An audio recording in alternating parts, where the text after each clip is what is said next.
তো বাঁশবাগান এরিয়া।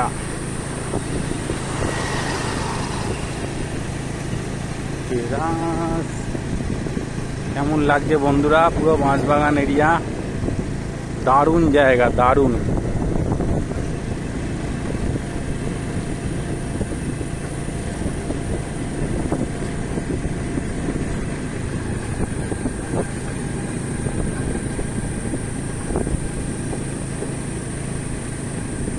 শাল গাছ, সেগুন গাছ, বড় বড় শাল গাছ, পুরো বাঁশবাগান।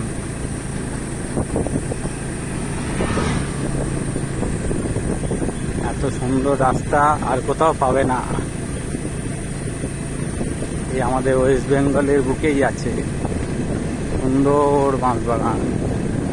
পুরো ঠান্ডা জায়গা, ঠান্ডা। এই গরমের দিনে এরকম ঠান্ডা জায়গায় দারুণ লাগবে ঘুরতে।